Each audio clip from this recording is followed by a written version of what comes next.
ก็ขอเจริญพรญาติโยมผู้ใฝ่บุญใฝ่กุศลก็มาพบมาเจอกันอีกเหมือนเดิม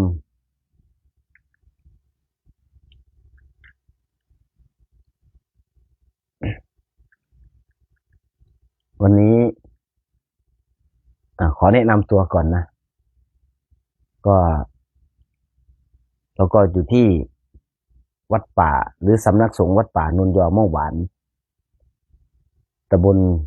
หนองว่าอำเภอกุมภาวาปีจังหวัดอุดรธานีชื่อหลวงพี่หลากิติโกหรือครูบาลาเบอร์โทร0931792140หรือว่าอยากจะร่วมทำบุญธนาคารออมสินพระอัฏฐพัฒน์สวัสดีอันนี้เป็นชื่อจริงพระอัฏฐพัฒน์สวัสดี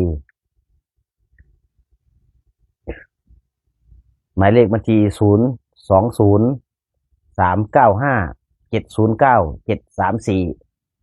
เอาเข้ามา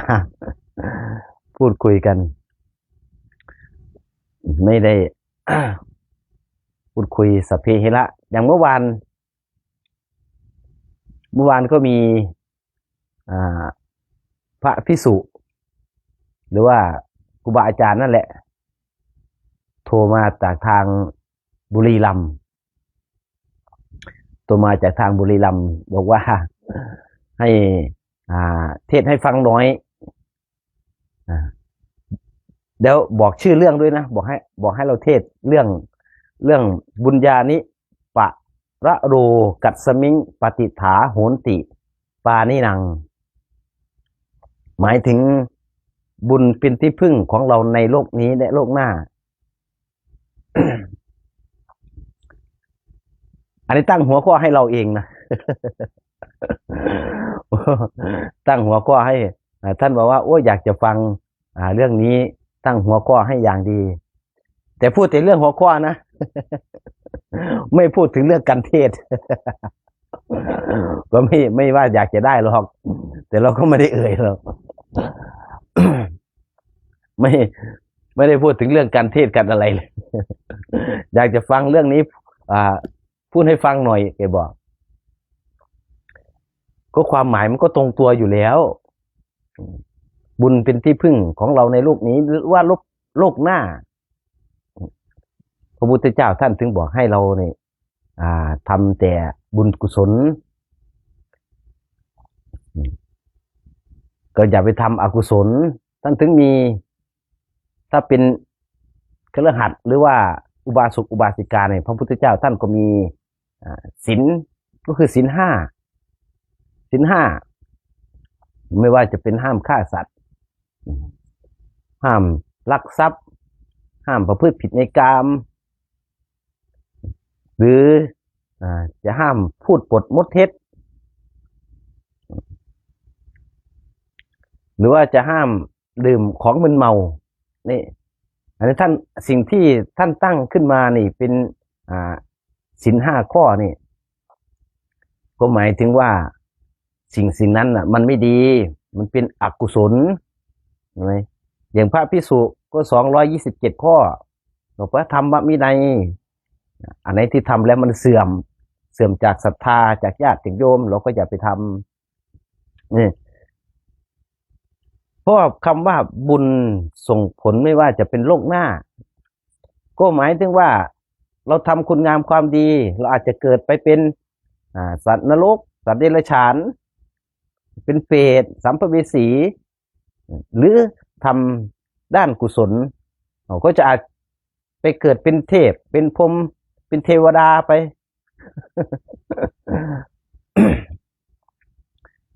แต่พระพุทธเจ้าท่านทรงเน้นเรื่องปรินิพพานเน้นเรื่องการหลุดการพ้นในส่วนเรื่องบาปเรื่องบุญนี่บุญมันส่งผลในโลกนี้และโลกหน้าบาปมันก็ต้องส่งผลในโลกนี้และโลกหน้าเหมือนกันไม่ใช่ว่า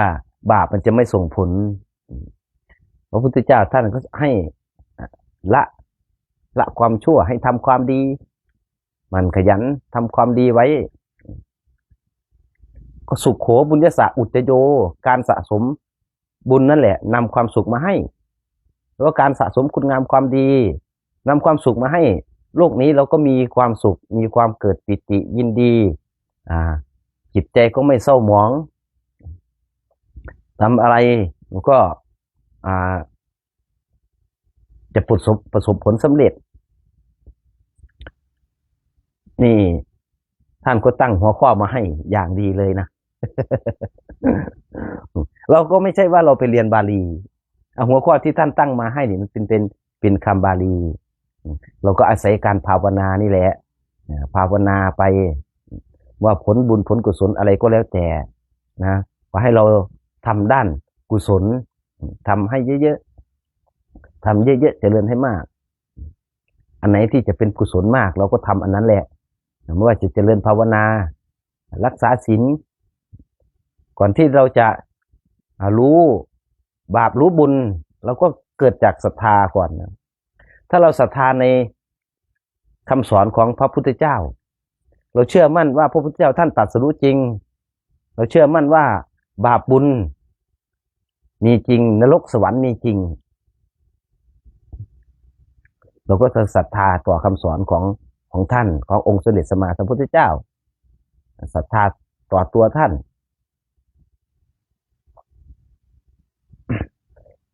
ไม่ว่าจะโลกนี้หรือโลกหน้าถ้าเราทำคุณงามความดีมันส่งผลให้จิตใจเราไม่เศร้าหมองถ้าจิตใจเราเศร้าหมองนั่นก็ส่งผลแล้วว่าเราเนี่ยเป็นไงล่ะ เนาะเราก็ตั้งมาเมื่อวานก็คุยกันโทรมาคุยกันว่าท่านอยากจะฟังเรื่องนี้แหละว่าพระพุทธเจ้าท่านให้รู้จักเสียสละรู้จักจาคะออกเสียสละออกเพราะนั่นหมายถึงว่าท่านให้ทำบุญทำกุศลนั่นแหละให้รู้จักทานสละตัวเราออก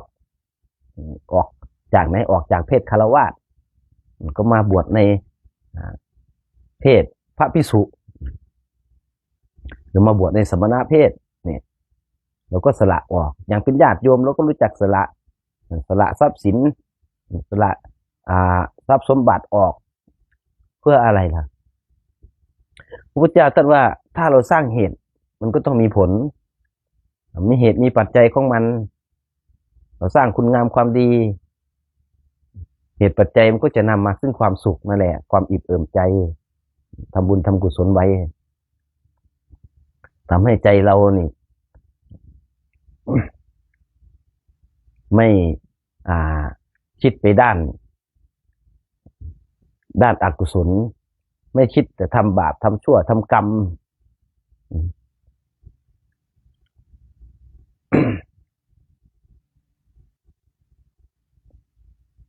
เราจงตั้งมั่นเพื่อที่จะคือพูดง่ายๆคือตั้งเป้าหมายของตัวเองเนี่ยถ้าภาษาทางโลกนะคือตั้งเป้าหมายตัวเองว่าตัวเองจะเดินไปถึงเป้าหมายไหนมันก็เริ่มจากไหนเริ่มจากการทำบุญทำกุศลนี่แหละตั้งเป้าหมายเพื่อจะไปถึงตรงไหนไปถึงมรรคผลนิพพานไปถึงมรรคผลนิพพานก็คือหลุดพ้นออกจากความทุกข์แล้วทำไงถึงจะให้หลุดให้พ้นออกจากความทุกข์ปัจจุบันเราก็ต้องเพียรภาวนานั่นแหละผลบุญก็จะส่งผลให้เราเนี่ยมันก็จะเป็นกรรมดีกับกรรมไม่ดีบุญกับบาปบุญก็คือกรรมที่ไม่ดีนั่นแหละบาปก็บุญก็คือกรรมดีนั่นแหละบาปก็คือกรรมที่ไม่ดีบาปนั่นแหละทีนี้เราก็พอที่จะรู้พอที่จะเข้าใจทุกคนอย่างสมัยก่อนเนี่ยพระพุทธเจ้าท่านไป มีพึ่งมาบินตรงหลอดไฟบินไม่ใช่บินตัวเดียว2 ตัวมีมาเยอะแล้วมันมาเกาะเมื่อกี้เนี่ยก็เลยปัดออก เนี่ยทำกุศล ถ้าอ่าอยากจะรู้เรื่องอะไรเราก็พิมพ์เข้ามาได้เด้อพูดคุยสัพเพเหระกันนี่แหละคือเพียรภาวนาเนี่ยให้เราดูตัวเองนี่แหละดูตัวเองอย่าไปห่วงเรื่องอ่าบุญเรื่องบาปเลยให้ห่วงตัวเองทำยังไงตัวเองจะไปถึงมรรคผลนิพพานนี่แหละไอ้บุญบาปนี่ไอ้การให้ทานการทำบุญมันก็ส่งผลแน่นอนแหละทุกอย่างมันก็มีเหตุมีปัจจัยของมันอยู่อย่างยกตัวอย่างพระพุทธเจ้าท่านบอกให้รู้จักทานรู้จักทานก็หมายถึงว่าความสุขในปัจจุบันนี้ความสุขในปัจจุบันนี้ทรัพย์สมบัติเราก็จะได้มาผลของการทานนั่นแหละนะมันก็จะส่งผลในปัจจุบันเรามีทรัพย์สมบัติมากเราก็อาศัยทรัพย์สมบัตินี่แหละทำให้จิตใจเราเกิดความอิ่มกับเกิดความอิ่มเอิบในจิตในใจบางคนมีทรัพย์สมบัติมากก็ยิ้มน้อยยิ้มใหญ่บางคนมีทรัพย์สมบัติน้อยก็ยิ้มเหมือนกันนั่นแหละแต่ยิ้มแบบหนึ่งเนาะเรื่องบาปเรื่องบุญนี่ส่วนมากเราจะแนะนำให้ญาติโยมนั่นรู้จักทำบุญทำกุศลไว้นั่นแหละเพราะว่าบุญกุศลก็จะเป็นสะพานไปถึงโลกหน้าถึงเราจะไม่เคยไปดูไปเห็นโลกหน้าก็แล้วแต่นะแต่ยกตัวอย่างแบบนี้บุญส่งผลให้เราถึงโลกนี้โลกหน้าก็ตอนที่เราเป็นคนอยู่ตอนนี้เนี่ยก็เกิดจากผลบุญผลกรรมที่เราทำมาทั้งนั้นที่เราอยู่เป็นคนอยู่หายใจอยู่เดินอยู่ได้อยู่พูดได้ทุกวันนี้เกิดมาไม่ว่าจะหน้าตาแบบไหนก็แล้วแต่ขอให้เราได้เกิดมาเป็นคนเนี่ยก็ถือว่าเป็นบุญกุศลที่เราสะสมมาชาตินี้ที่เราเกิดมาเนี่ยก็เท่ากับว่าผลบุญของชาติที่แล้วเป็นผลบุญของชาติที่แล้วที่เราได้เกิดมาเนี่ยก็เท่ากับว่าชาตินี้คือชาติหน้าของชาติที่แล้วเนี่ยชาตินี้ก็คือชาติหน้าของชาติที่แล้วพอเข้าใจไหม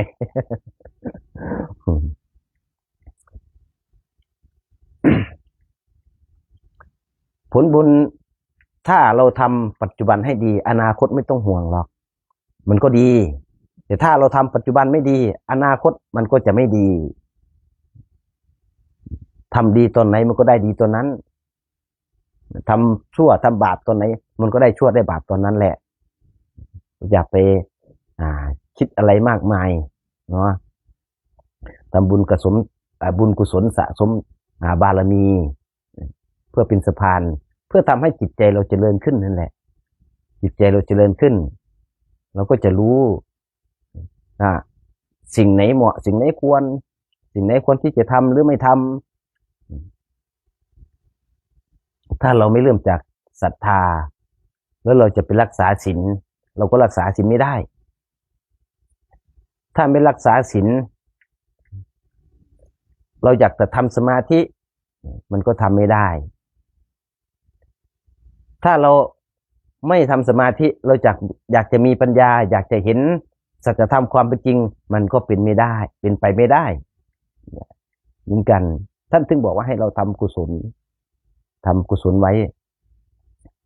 กุศลธรรมาอกุศลธรรมาเนี่ยก็บอกถึงเรื่องกุศลเรื่องอกุศลก็คือเรื่องบุญเรื่องบาปนั่นแหละนะพระพุทธเจ้าท่านก็พูดอย่างนั้นเนาะทำบุญกุศลส่งให้เราไปไหนขณะที่เรายังเพียรภาวนาอยู่เราเกิดตายก่อนมรณภาพก่อน ผลบุญผลกรรมที่เราสะสมไว้นี่แหละจะพาให้เราไปเกิดไปตายไปเกิดในภพภูมิไหนก็สุดแล้วแต่ละท่านจะสะสมบุญบารมีของตัวเอง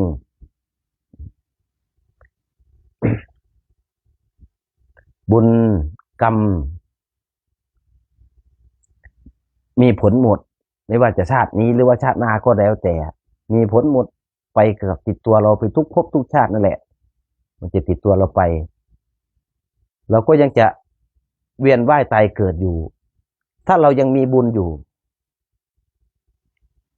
มันก็จะเวียนว่ายตายเกิดถ้าเรายังมีบาปอยู่มันก็จะเวียนว่ายตายเกิดเหมือนกันไม่มีทั้งบุญไม่มีทั้งบาปพระพุทธเจ้าท่านให้เล็งไปถึงเป้าหมายก็คือปรินิพพานนั่นแหละเป้าหมายของพระพุทธเจ้าท่านพ้นออกจากความทุกข์ทำไงพ้นจะพ้นเกิดความทุกข์ล่ะก็ในเมื่อทุกคนก็เข้าใจอยู่แล้วว่าการเพียรการปฏิบัติการภาวนานี่แหละมันที่จะหลุดจะพ้นแต่ก็ยังไม่เข้าใจที่ยังไม่เข้าใจเพราะว่าไม่เข้าใจตัวเองบางทีทำไปมั่งก็เลิกมั่งทำไปมั่งก็ขี้เกียจมั่งทำไปมั่งก็ท้อมั่งทำไปมั่งก็เกิดความเบื่อหน่ายไปมั่งทำไปมั่งไม่มั่นใจกับคำสอนพระพุทธเจ้าก็มีทำไปมั่งไม่มั่นใจในคำสอนของพ่อแม่ครูบาอาจารย์ก็มีบางท่านก็ทำไปแล้วก็ขี้เกียจทำซึ่งพระพุทธเจ้าท่านบอกว่าสายพิณนี่ถ้าตึงเกินไปเนี่ยสายพิณเนี่ยถ้ามันตึงเกินไปมันก็จะขาดแต่ถ้ามันยานเกินไปก็เสียงมันก็จะไม่ดีเสียงมันก็จะไม่เพราะนั่นก็เอาพอดีก็คือตรงกลางๆนี่มันจะพอดีเสียงมันถึงจะเพราะนั่นแหละคือการเดินทางสายกลางถ้าเราเพียรภาวนาเราหยุดหย่อนมันก็ไม่เป็นกลาง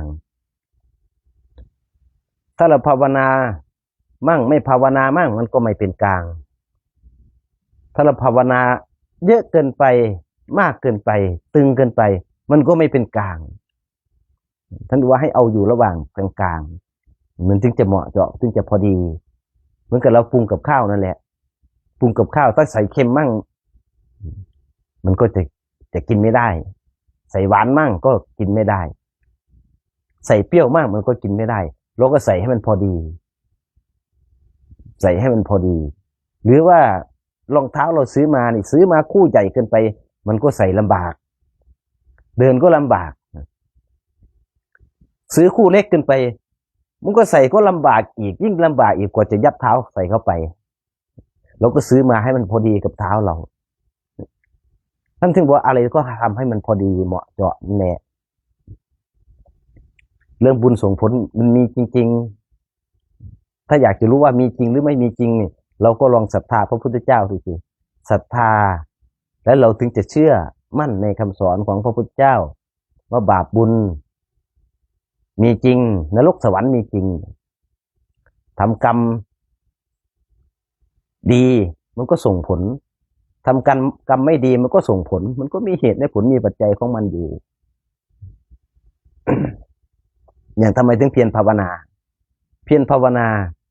เพราะเราสร้างเหตุไว้นี่เหตุก็คือเราภาวนาเราตั้งอกตั้งใจเพียร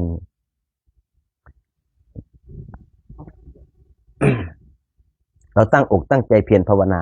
แล้วผลที่มันจะได้รับก็คือการหูตาเราสว่างขึ้น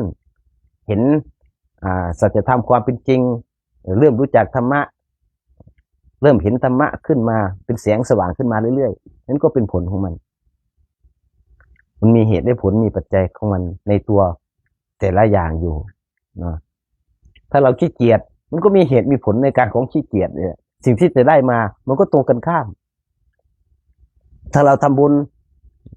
สิ่งที่เราจะได้มาก็คือเป็นบุญเป็นกุศลนี่แหละ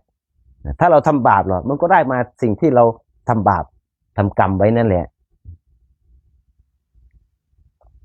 พระเจ้าท่านบอกว่าให้เรารู้จักสำรวมกายวาจาใจสำรวมกายวาจาใจบางทีเราไปพูดไปปรามาสพ่อแม่ครูบาอาจารย์ที่ท่านอาจจะเพียรปฏิบัติอยู่แต่เราไม่รู้หรอกว่าท่านไหนที่ปฏิบัติแล้วเห็นธรรมะหรือเป็นแม้กระทั่งพระอริยสงฆ์อริยเจ้าหรือเป็นอรหันต์เราก็ยังไม่รู้ เนี่ยพระพุทธเจ้าท่านก็ให้เราสำรวมไว้การปรามาสการพูดใส่ร้ายป้ายสีไม่เบียดเบียนคนอื่นมันก็มีเหตุมีผลของมัน คนไหนทำคนไหนก็ได้คนนั้นก็ได้ท่านก็บอกเราทำเราก็ได้เราไม่ทำเราก็ไม่ได้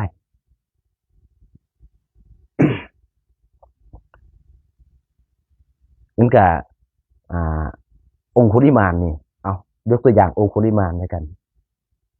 องคุลิมานนี่ไม่รู้จักบาปไม่รู้จักบุญก็เพียงแค่ว่าไปเชื่อมั่นกับครูบาอาจารย์ที่ตัวเองเคารพนับถือเชื่อว่าถ้าฆ่าคนเยอะๆนั่นคือเป็นการปลดปล่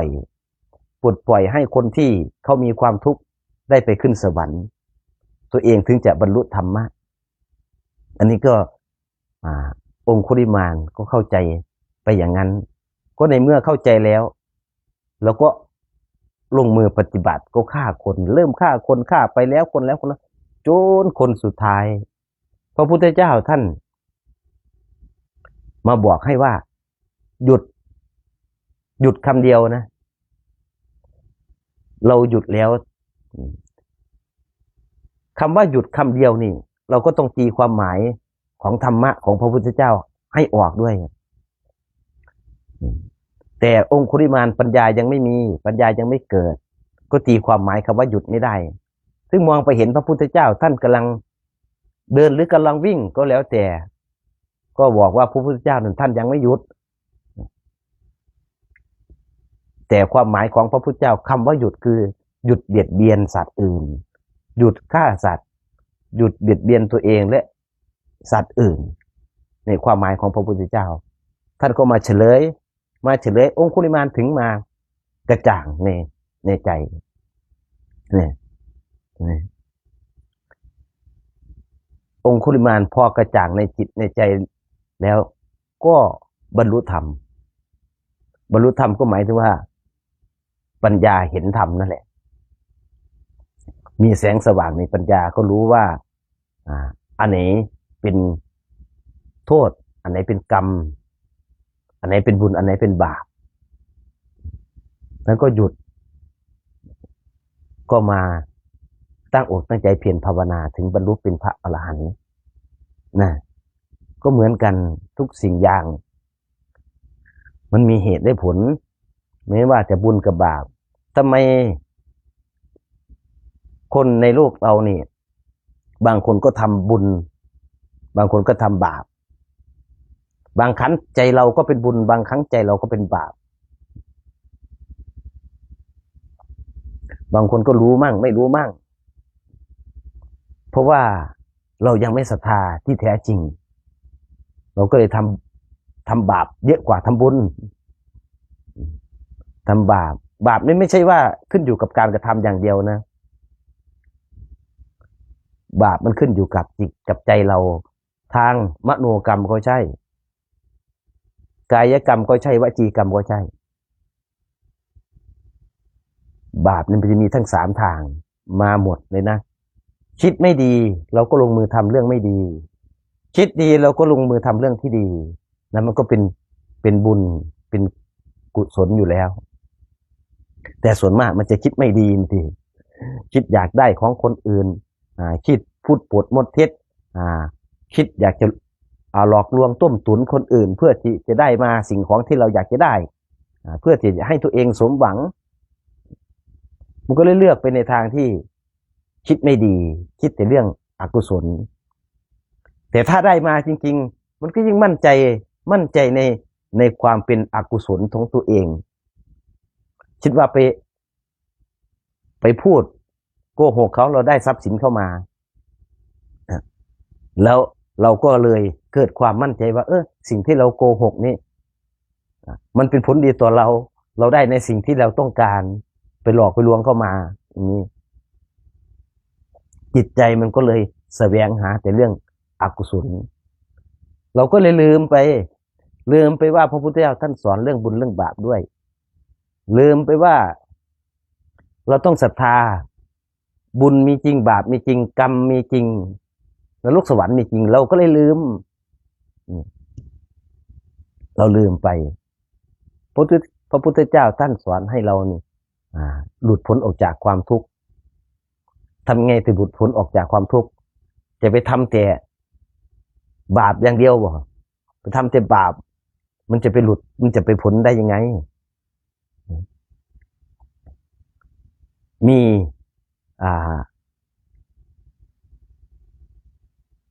ช่วงระหว่างที่ให้พรกรวดน้ำใช่ไหมมันจะมีช่วงพระสงฆ์ที่ท่านนั่งฉันข้าวแล้วท่านก็จะให้ศีลบอกศีลนั่นแหละนะบอกศีลท่านก็บอกศีลมาข้อหนึ่งปานาติปาตาอาทินนาทานากาเมมุสาสุราท่านก็บอกลงมาเรื่อยๆและสุดท้ายท่านก็บอกว่าศีลทุกอย่างนั่นแหละมันเป็นกุศลทำให้เรามีความสุขศีลทุกอย่างนะทำให้เราไปนิพพาน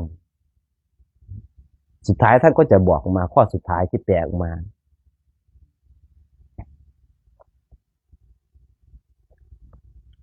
เพราะว่าคนเรามันลืมเลืมเรื่องบาปบุญคุณโทษนั่นแหละส่งผลถึงว่าเราลืมศรัทธาต่อคำสอนพระพุทธเจ้ามันก็เลยไม่เกิดปัญญาด้านกุศลปัญญาด้านกุศลไม่เกิดมันก็จะเกิดด้านตรงข้ามกันแทนก็คือด้านอกุศลแทนนั่นแหละเอาวันนี้ก็เอาพอแค่นี้ก็ทุกคนทุกท่านเด้อถ้าอยากฟังอันไหนมีข้อความเข้ามาแล้วอ่านกับนมัสการเจ้าค่ะสาธุเจ้าค่ะแต่ไม่ได้ว่าหรอกถ้าจะให้เทศอันไหนให้ฟังเนาะก็ทำไมถึงบอกบุญก็ตอนนี้นี่ก็ว่าจะเริ่มทำกุฏิคือกุฏิเก่านั่นแหละแต่ว่าเอากุฏิเก่านะมาซ่อมแซมใหม่ก็ยังขาดทุนทรัพย์อยู่ก็เลยบอกบุญไปส่วนท่านที่อยากจะฟังเรื่องราวต่างๆก็อย่าลืมกันเทศเด้อ ก็แล้วแต่นั่นแหละก็พูดไปอย่างนั้นแหละให้ก็ดีไม่ให้ก็ดีนั่นแหละดีหมดทั้งสองทางเนาะเราก็ให้เป็นกำลังใจให้ทุกคนทุกท่านขยันหมั่นเพียรวิริยนะทุกขมัจเจติความเพียรทำให้เราพ้นทุกข์ได้ความเพียรทำให้เรามีความสุขเนาะเอาขอให้ทุกคนทุกท่านมีแต่ความสุขความเจริญก็เราก็หลวงพี่ลาหรือว่าครูบาลาอยู่ที่สำนักสงฆ์วัดป่านนยอม่วงหวานตำบลหนองว่าอำเภอกุมภาวาปีจังหวัดอุดรธานี0931792140อันนี้เบอร์โทรเด้อเบอร์โทรส่วนหมายเลขธนาคารออมสินบัญชี020-395-709-734เนาะมีอะไรก็โทรเข้ามาพูดคุยทักทายกันได้เนาะคุณทุกท่านก็เป็นกำลังใจให้เอาวันนี้ก็พอแค่นี้สาธุ